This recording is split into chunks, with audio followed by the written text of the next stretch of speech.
A man is facing murder charges after two pedestrians were struck and killed in Amqui in Quebec's lower St. Lawrence region. For the latest on this, we go live to CTV's Vanessa Lee in the Montreal Bureau this afternoon. Vanessa, appreciate the time this afternoon.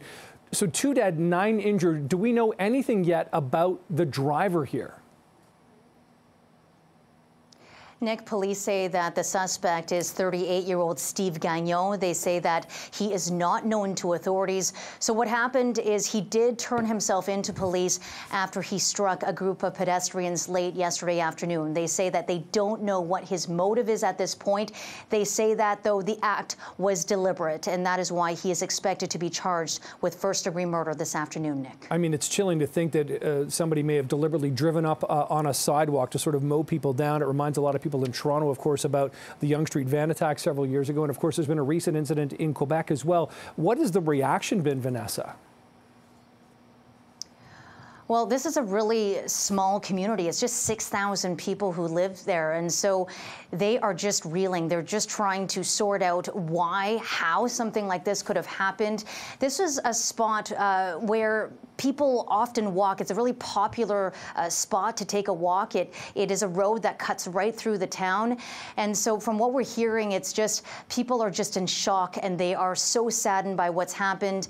Being such a small community, really everyone does know everyone, whether it's the victims or even people who witnessed this horrific attack. We heard from a witness this morning, Isabelle Gagné, who works at the corner store, and so she went and rushed to help, and she knew one of the victims. That's just how close-knit everyone is there, and so really it's hitting everyone very hard. They've even closed the schools today so that children can be home with their families and that people can just come together and just be together to help each other get through this, Nick. Yeah, it's just traumatic and tragic all at once. Vanessa, what do we know at this point about the victims? I know it's someone in their 60s and 70s, but also some children have been injured as well. Do we know how young they were?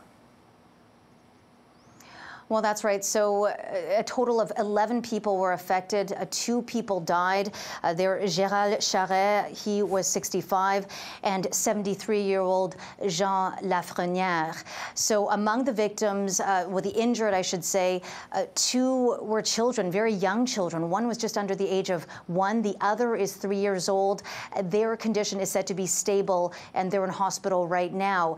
But there are another 3 people who are in critical condition, and so really, everyone's thoughts, even the Prime Minister has tweeted his thoughts and prayers with this community today. And I'm just wondering, Vanessa, is there any sense that there may be any more updates from police or any of the investigators at some point today?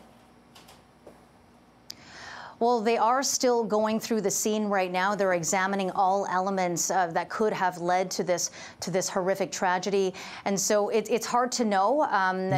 We might get another update later this afternoon, but the suspect is expected to be in court at 2 o'clock. So usually authorities, they don't say too much after the suspect has appeared, but it's possible that we might learn a little bit more about Steve Gagnon as the day unfolds, Nick. Yeah, just the fact they're calling it a voluntary act. Okay, just awful. CTV's Vanessa Lee in Montreal for us this afternoon. Vanessa, appreciate the update. Thanks.